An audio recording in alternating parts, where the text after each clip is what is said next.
जो विटनेस आप रखते हैं साक्ष्य इकट्ठे करने के समय में, वो इंडिपेंडेंट होने चाहिए। वो आपके स्टॉक विटनेस नहीं होने चाहिए।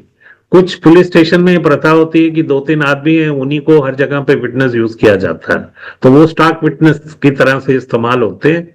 और उनकी जो बाद में एविडेंस होता है, उसको डिफेंस वाले क्वेश्चन करते हैं कि ये तो पुलिस का अपना आदमी है, इसको तो हर केस में पुलिस ले जाती है। जब भी एविडेंस इकट्ठा करना होता है तो हमें इसके ऊपर कोई फेथ नहीं है कि ये आदमी वहां था या ये एविडेंस इस तरह से रिकॉर्ड किया गया। और अब जो बीएनएसएस में प्रावधान किया गया है कि जब भी एविडेंस वगैरह सीज होगा, उसको वीडियोग्राफ किया जाए, ताकि इस तरह की एलिगेशन ना हो सके। और जो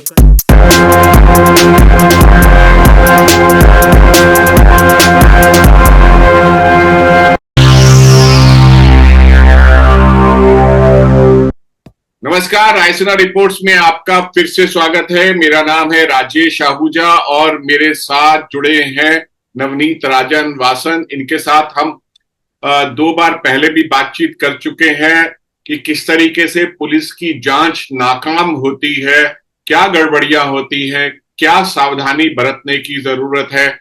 वासन साहब आंध्र प्रदेश कैडर के आईपीएस अधिकारी रहे हैं, एनआईए और सीबीआई में लंबी सेवाएं दी हैं और bureau of police research and development के मुखिया के तौर पर रिटायर हुए थे। वासन साहब, आपका बहुत बहुत शुक्रिया हमारे दर्शकों से बात करने के लिए। सर, बहुत सारे मामले ऐसे होते हैं जहां पे एफआईआर दर्ज करने की नौबत आनी ही नहीं चाहिए और वो पुलिस के लेवल पे मामला निपटा दिया जाना चाहिए। ये जो मामला निपटाने की प्रक्रिया है, इस पे कोई कानूनी प्रावधान है कि पुलिस दो पार्टियों को बुला के राजीनामा करवा सकती है? देखिए, सीआरपीसी में और अब बीएनएसएस में एक सेक्शन है। पुराने सीआरपीसी में वो था सेक्शन 149 और अभी शायद बीएनएसएस में वो सेक्शन 168 हो गया है। वर्डिंग उसकी ऑलमोस्ट सेम है, देयर इज नो डिफरेंस। वो सेक्शन पुलिस को क्राइम प्रिवेंट करने के लिए दो पार्टी के बीच में इंटरपोज करने की पावर देता है। अगर किसी पुलिस अधिकारी को अपने क्षेत्र में कोई इस तरह की खबर है, कोई इस तरह की सूचना है कि दो लोगों के बीच में विवाद है या दो लोगों के बीच में कुछ झगड़ा हुआ है, जिसके अगर उसको रोका नहीं गया, अगर उन दोनों पार्टी में सुलहनामा नहीं कराया गया, तो वो it can lead to cognizable crime. मारपीट हो सकती है और इससे ज्यादा संगीन जुर्म भी हो सकता है। तो जरूरी इस बात की है कि कॉग्निजेबल क्राइम को प्रिवेंट किया जाए। तो ये सेक्शन पुलिस को पावर देता है कि वो दोनों पार्टियों को बुलाकर उनको समझा बुझाकर उनके बीच में समझौता कराना। ये अधिकार पुलिस को है, क्योंकि पुलिस की ड्यूटी है। पुलिस की ड्यूटी खाली ये नहीं है कि क्राइम होने के बाद में इन्वेस्टिगेशन करना। पुलिस की एक बहुत अहम भूमिका और ड्यूटी है कि क्राइम होने को प्रिवेंट करना जी। तो ये उस प्रिवेंशन प्रक्रिया का एक हिस्सा है। एक अधिकार पुलिस ऑफिसर्स को दिया गया है कि दो पार्टियों के बीच में वो सुलहनामा, राजीनामा उनके बीच में समझा बुझाकर उनको बताएं कि ये करने से कोई लाभ नहीं है और क्राइम को प्रिवेंट करना पुलिस की ड्यूटी है। सर, लेकिन क्या आप हमारे दर्शकों को ये बता पाएंगे कि इस सेक्शन का बहुत इस्तेमाल होता है या नहीं होता है? कैसी जानकारी रहती है और आपका पर्सनल एक्सपीरियंस अगर इस बारे में बता पाए तो। देखो, मैंने जब अपने कैरियर की शुरुआत की थी, आज तो वो राजधानी बन गया लगभग, विजयवाड़ा, जहां मेरी पहली पोस्टिंग हुई थी, तो वहां बहुत सारे लोगों के बीच में झगड़े की खबर आती थी या पता लगता था कि दो पड़ोसियों के बीच में कुछ मारपीट हुई। पुलिस में रिपोर्ट नहीं हुई, लेकिन वो गर्मा गर्मी अभी भी जारी है और क्राइम हो सकता है। तो हम लोग बुलाकर उनको समझाते बुझाते थे। लेकिन मेरे को अपने सर्विस के दौरान में जब कानून की किताब को मैं पलट रहा था, तो मुझे ये सेक्शन मालूम हुआ कि जिसके अंदर मैं उनको लीगल रूप से बुलाकर समझा बुझा सकता हूं टू प्रिवेंट कॉग्निजेबल क्राइम। तो हम लोगों ने वहां पे प्रथा शुरू की कि जहां भी कुछ इस तरह के, क्योंकि शहर में भांति भांति के लोगों के बीच में, पड़ोसियों के बीच में, रिश्तेदारों के बीच में किसी न किसी बात को लेकर विवाद झगड़ा होता रहता था, और यहां तक कि बहुत सारे केसेस में झगड़ा नहीं निपटा तो बाद में it led to murder, attempt to murder, serious offences हुए। तो हम लोगों ने अपने पुलिस अधिकारियों को, एसएचओ को भी ये हिदायत दी कि भैया जहां भी इस तरह की कोई सूचना मिले, दोनों पार्टियों को बुला के उनको समझाया बुझाया जाए, और अगर समाज के या उस मोहल्ले के जो सीनियर लोग हैं उनको बुला के भी उनको शामिल करके कोशिश की जाए कि किस तरह का समझौता हो जाए और कॉग्निजेबल क्राइम की नौबत ही ना आए। और ये बहुत पुलिस कारगर साबित हो रहा है। इसमें पुलिस स्वतः कार्रवाई कर सकती है या पुलिस को कोई कंप्लेंट मिलना जरूरी है? नहीं, इसमें स्वतः कार्य कर सकते हैं, क्योंकि आपकी ड्यूटी है ना कि आपको कॉग्निजेबल क्राइम को प्रिवेंट करना है। तो आप ये नहीं इंतजार करेंगे कि कोई आपके पास कंप्लेंट लेके आए तभी आप सुलहनामा कराएंगे, तभी आप इंटरपोज करेंगे। जैसे ही आपको कोई सूचना मिलती है, चाहे वो अखबार के माध्यम से हो, चाहे किसी आपके जो खबर देते हैं लोग उनके माध्यम से हो, या आपको पुलिस स्टेशन से पता लगे कि इस तरह का कोई झगड़ा हुआ है, तो आप इंटरपोज कर सकते हैं। आपको किसी कंप्लेंट की जरूरत नहीं है। हालांकि कोई अगर आके पुलिस स्टेशन में कंप्लेंट भी करता है कि किसी ने मुझे धमकी दी है, किसी ने मुझे मेरे पड़ोसी ने मुझे परेशान कर रखा है, तो उस केस में भी दोनों को बुला के समझौता कराया जा सकता है। सर, हम पहले एपिसोड्स में हम बात कर चुके हैं क्राइम सीन मैनेजमेंट की, और विटनेसेस के स्टेटमेंट जो है बिना किसी देरी के दर्ज होने चाहिए, और उसके बाद जो फोरेंसिक जांच है उसमें तमाम फोरेंसिक जांच अधिकारी जो है वो जांच टीम के साथ जाए, और उस तरीके से ताकि साइंटिफिकली सबूत गैदर किए जा सके। लेकिन अब हम आते हैं जांच की प्रक्रिया। शुरुआत हो गई, अपराध हुआ, अपराध के बाद जांच शुरू हुई, तो जांच में केस डायरी लिखना और ये तमाम मामलों में क्या सावधानी बरती जाती है, और जो बाद में पुलिस के लिए मुसीबत का कारण बनती है मुकदमे के दौरान? देखिए, सबसे अहम बात है, जब भी आप इन्वेस्टिगेशन करते हैं तो आपको साक्ष्य इकट्ठा करना है। क्राइम सीन के अलावा आपको खबर आती है, आपको पता चलता है कि क्राइम का कोई वेपन है, या क्राइम की वो कोई डॉक्यूमेंट है वो कहीं छुपाया गया है, या आजकल के केस में कोई डिजिटल एविडेंस है जो किसी न किसी मीडिया पे, हार्ड डिस्क पे, पेन ड्राइव पे, एसडी कार्ड पे वो एविडेंस अवेलेबल है, आपको ज्ञात होता है। तो आपको प्रॉपरली जो कानून जिस प्रक्रिया को बताता है उसके हिसाब से उस साक्ष्य को इकट्ठा करना है, और उसमें सब वो प्रोसीजरल फॉर्मेलिटीज करनी है जो कानून आपको प्रिस्क्राइब करता है। जैसे जब भी आप किसी एविडेंस को इकट्ठा करेंगे, 2 इंडिपेंडेंट विटनेस के सामने होना चाहिए, उसकी एक सीजर मेमो बनती है कि जहां से आपने इकट्ठा किया, जिस समय इकट्ठा किया, उस समय कौन विटनेस थे, किसके यहां से इकट्ठा किया, और उसको बकायदा सीजर मेमो के रूप में रिकॉर्ड किया जाता है, जो बाद में कोर्ट में पेश किया जाता है कि इस एविडेंस को, इस साक्ष्य को प्रॉपर तरीके से इकट्ठा किया गया।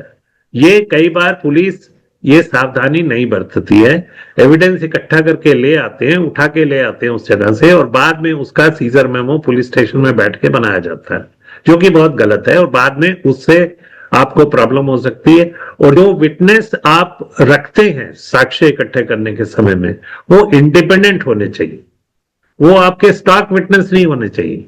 कुछ पुलिस स्टेशन में प्रथा होती है कि 2-3 आदमी हैं, उन्हीं को हर जगह पे विटनेस यूज किया जाता है, तो वो स्टॉक विटनेस की तरह से इस्तेमाल होते हैं, और उनकी जो बाद में एविडेंस होता है उसको डिफेंस वाले क्वेश्चन करते हैं कि ये तो पुलिस का अपना आदमी है, इसको तो हर केस में पुलिस ले जाती है, जब भी एविडेंस इकट्ठा करना होता है तो हमें इसके ऊपर कोई फेथ नहीं है कि ये आदमी वहां था या ये एविडेंस इस तरह से रिकॉर्ड किया गया। और अब जो बीएनएसएस में प्रावधान किया गया है कि जब भी एविडेंस वगैरह सीज होगा उसको वीडियोग्राफ किया जाए, ताकि इस तरह की एलिगेशन ना हो सके। और जो कल भी हम बात कर रहे थे, आज हर पुलिस ऑफिसर के पास में मोबाइल फोन है, मोबाइल फोन पे वो प्रोसीडिंग्स रिकॉर्ड की जा सकती हैं इंडिपेंडेंट विटनेस के प्रेजेंस में, और वीडियो रिकॉर्डिंग करके उस एविडेंस को कोर्ट में पेश किया जा सकता, तो उसको चैलेंज करने के चांसेस बहुत कम हो जाएंगे। नंबर एक। नंबर दो, आपको शीघ्र अतिशीघ्र ये डिसाइड करना है कि क्या क्या एविडेंस आपके एलिगेशन को, जो एफआईआर के एलिगेशन है उसको प्रूव करने के लिए क्या क्या एविडेंस इकट्ठा करना है, क्योंकि ये भी बहुत जरूरी है कि एविडेंस को जल्दी से जल्दी इकट्ठा किया जाए, नहीं तो हो सकता है कि वो एविडेंस मिले ही ना, वो खो जाए या डिस्ट्रॉय हो जाए, या अक्यूज को जानने वाले उसको कहीं छुपा दें, कहीं डिस्ट्रॉय कर दें, और वो एविडेंस आपके हाथ लगे ही नहीं। तो ये बात की भी आवश्यकता है कि उस एविडेंस को जल्दी से सीज किया जाए, जल्दी से इकट्ठा किया जाए। और ये दोनों तरह के केसेस, जो कन्वेंशनल क्राइम होता है और जो व्हाइट कॉलर क्राइम होता है, उसके अंदर डॉक्यूमेंट्स वगैरह होते हैं, उनको टाइम सीज करना चाहिए। और डिजिटल एविडेंस को रिकॉर्ड करने में एक और एहतियात बरतनी चाहिए कि वीडियोग्राफी के अलावा, क्योंकि डिजिटल एविडेंस जो है it can be manipulated very easily. मैंने कल भी बताया था कि it can be re return, it can be arranged, it can be transmitted outside the country, it may not be available to you।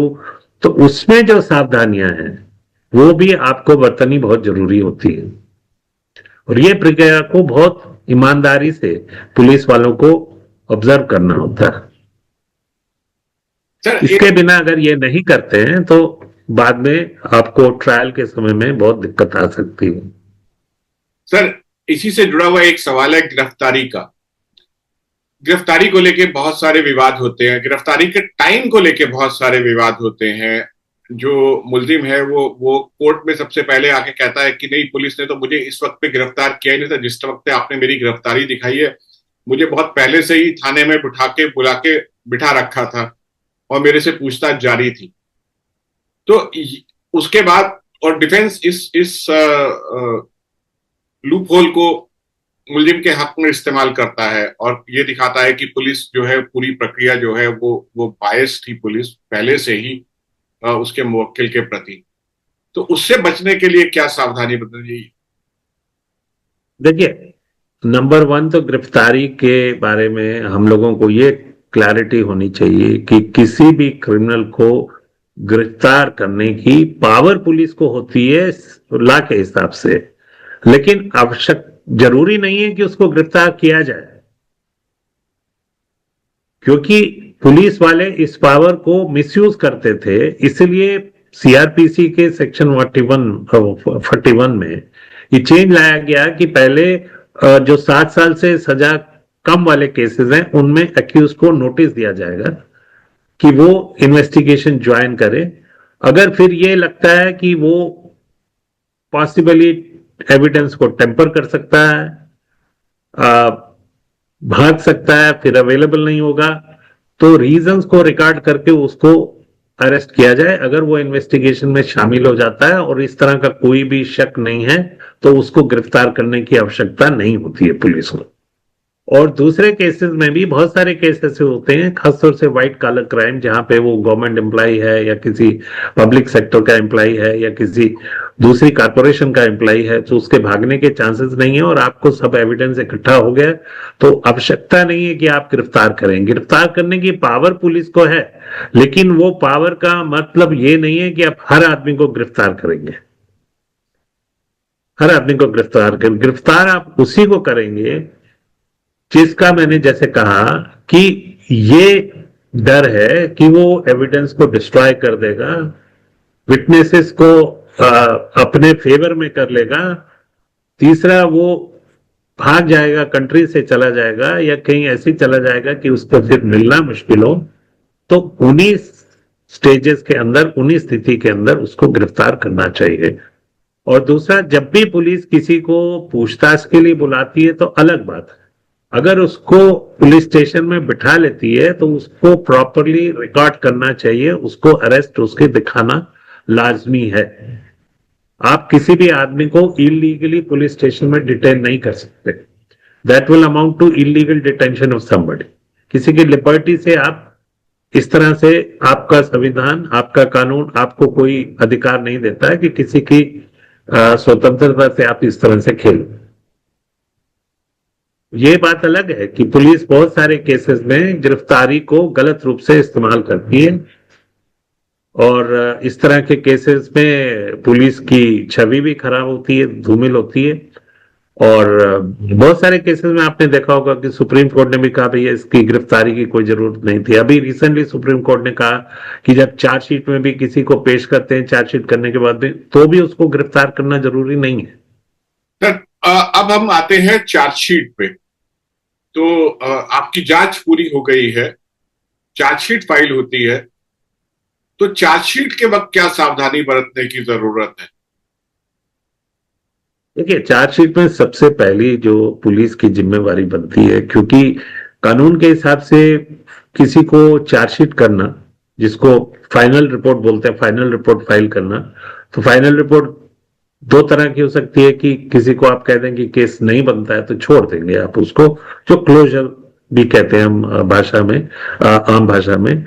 और किसी को आप चार्जशीट करते हैं कि उसके खिलाफ में जुर्म जो है साबित हो गया और उसको आप चाहते हैं कि कोर्ट ट्रायल करे, तो उसको चार्जशीट बोल दिया जाता है। बट दोनों चीजों को हम टेक्निकली लीगल लैंग्वेज में फाइनल रिपोर्ट बोलते हैं। तो फाइनल रिपोर्ट फाइल करने से पहले नंबर एक, आपको जो भी साक्ष्य इकट्ठा हुआ है उसको प्रॉपरली, कोजेंटली इकट्ठा करना है।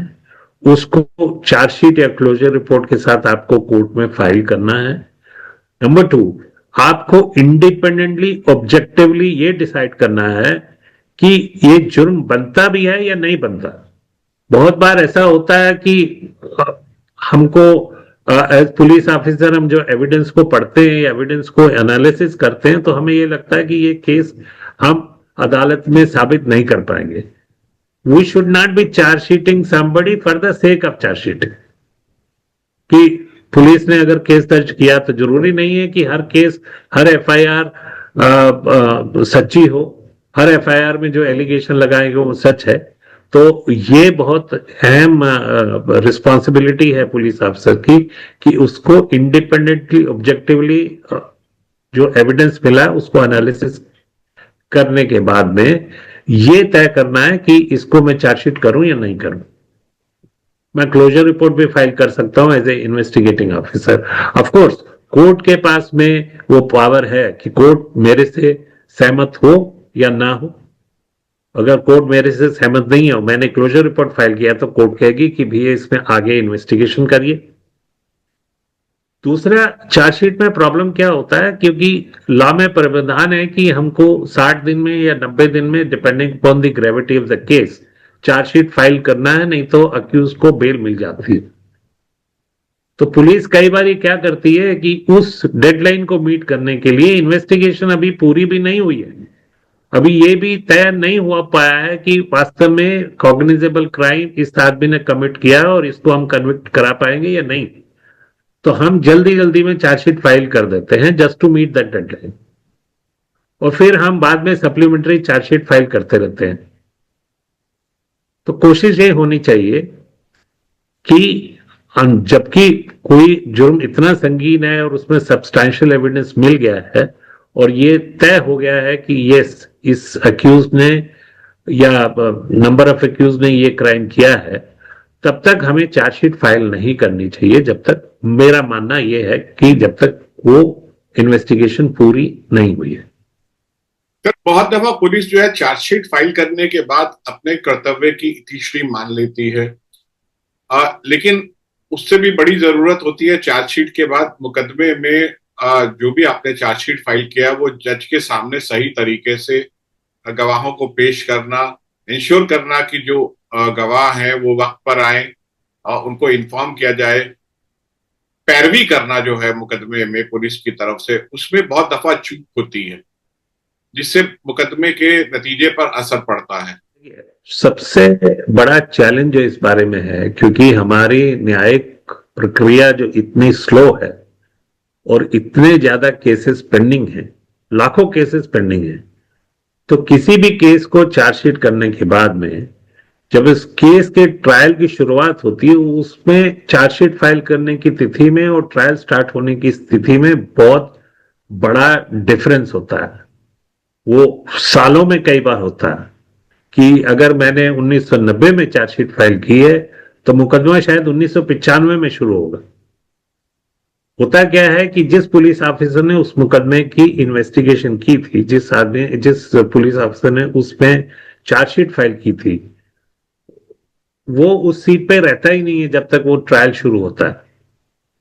तो जो नया आदमी आता है उसका जो इंटरेस्ट है, जो उसका जो एक एक रहता है कि भैया ये केस मैंने इन्वेस्टिगेशन किया था और मेरे कार्य की ये एक कसौटी है कि मैं उस पर खरा उतरता हूं कि नहीं, कन्विक्शन होगा या नहीं होगा, इस बात की जो नया आदमी आता है उसको इतनी ज्यादा वो नहीं रहती है क्योंकि पुराना केस है। दूसरा, क्योंकि इतने दिनों के बाद में चार्जशीट फाइल हुई और ट्रायल शुरू हुआ, तो जो विटनेसेस हैं, इसे जरूरी नहीं है कि वो उसी जगह पे रहेंगे, उसी जॉब में रहेंगे और हमें अवेलेबल होंगे। बहुत सारे विटनेसेस उस जगह से चले जाते हैं। यहाँ तक कि जो हमारे विटनेसेस होते हैं सर्च के, सीजर के, वो आमतौर पे जैसे सीबीआई के केस में वो गवर्नमेंट अधिकारी होते हैं, कोई पोस्ट ऑफिस का एम्प्लॉय है, कोई किसी बैंक का एम्प्लॉय है, he is also transferred, he is not available. तो उसको ढूंढ के लाना मुकदमे में एविडेंस दर्ज करने के लिए itself becomes a big challenge. लोगों की मेमोरी फेड हो जाती है। अब आज जो मेरे सामने जो मैंने विटनेस किया सीजर का, या मैं विटनेस हूं किसी क्राइम का, 10 साल के बाद मेरी मेमोरी उतनी फ्रेश नहीं रहेगी। मैं कुछ ना कुछ भूल जाऊंगा, मुझे छोटी छोटी चीजें याद नहीं रहेंगी, जिसका फायदा डिफेंस उठाती है। क्रॉस क्वेश्चनिंग में वो मेरे एविडेंस को या मेरे स्टेटमेंट को वो क्वेश्चन करते हैं। तो जरूरत इस बात की है कि हमारा जो चार्जशीट फाइल करने के बाद में ट्रायल शुरू होने की तिथि है, उसके अंदर ज्यादा डिफरेंस नहीं, ज्यादा समय नहीं। दूसरा होता क्या है कि हमारे यहाँ पे बहुत बार विटनेस को बुलाया जाता है और विटनेस की स्टेटमेंट रिकॉर्ड ही नहीं होती है। उसको अपनी स्टेटमेंट रिकॉर्ड करने के लिए, एविडेंस कोर्ट में बताने के लिए 3 या 4 बार आना पड़ता है। तो उसका इंटरेस्ट बिल्कुल खत्म हो जाता है, क्योंकि उसको आने जाने का किराया भी नहीं मिलता है अगर किसी दूसरी जगह से आ रहा है। तो उसके मन में ये होता, भैया मैं क्यों जाऊं, या जाता भी है तो अनमन मन से अपना वो स्टेटमेंट देके चला आता, क्योंकि उसको उस केस से कोई पर्सनल लगाव नहीं रहता है। He was a witness. तो यहां तक कि मैंने अपने कार्यकाल में भी देखा है कि बहुत बारी तो ये होता है कि विक्टिम के संबंधी भी डिसइंटरेस्टेड हो जाते हैं एविडेंस देने में। वो कहते हैं भैया मरने वाला तो मर गया, अब हमारे को क्यों आप बार बार बुला रहे हो, 10 साल हो गए उसको मरे हुए, हमारे पास इतना समय नहीं है, हम दूसरी जगह चले गए। तो ये एक बहुत चैलेंज होता है। तीसरा ये है कि जो एविडेंस रिकॉर्ड किया गया था, तो वो इन्वेस्टिगेटिंग ऑफिसर को भी बहुत समय हो जाता है, और वो भी कई बारी ठीक से बता नहीं पाता है कोर्ट के अंदर में कि ये कहां से, किस स्थिति में, किस परिस्थिति में इस एविडेंस को इकट्ठा किया गया था, क्योंकि वो भी भूल जाता है, इतने समय हो जाता है। तो time gap is one of the biggest challenge in recording the evidence and happening of the incident, वो है। तो डिले एक बहुत है। और दूसरा, जो हमारे सरकारी वकील होते हैं, बहुत बारी वो इतने ट्रेन या इतने काबिल नहीं होते हैं कि वो डिफेंस एडवोकेट का सही से उसके सामने खड़े हो पाए। अक्यूज जनरली, स्पेशली जो बड़ी पोजीशन में है अक्यूज है, जिनके पास में काफी धन है, संपत्ति है, वो बड़े अच्छे अच्छे वकील हायर करते हैं, जबकि पुलिस उतने अच्छे वकील हायर नहीं कर पाते। और जो पुलिस का वकील होता है उसके ऊपर जो काम का बर्डन है वो भी बहुत ज्यादा होता है। उसको एक दिन में 10 केस की जाके पैरवी करनी है अदालत में। वो एक कोर्ट से दूसरी कोर्ट में या एक केस से दूसरे केस में भागता रहता है। उसके पास इतना समय नहीं होता कि वो पूरी तैयारी कर सके कि केस की पैरवी प्रॉपरली प्रोसिक्यूशन करने के लिए वो कर पाए। और एक और बात है कि प्रोसिक्यूशन के जो वकील हैं उनकी ट्रेनिंग नहीं होती है, कि उनके पास समय ही नहीं है, उनको ट्रेनिंग पे भेजा ही नहीं जाता है। नई टेक्नोलॉजी आ गया, डिजिटल एविडेंस आ गया, डिजिटल एविडेंस कैसे रिकॉर्ड होता है, डिजिटल एविडेंस कि किस पहलुओं पर कोर्ट को क्लैरिफिकेशन देना है, डिफेंस के उठाए हुए क्वेश्चंस को किस तरह से मीट करना है, तो प्रोसिक्यूशन वाला कई बार नहीं कर पाता है।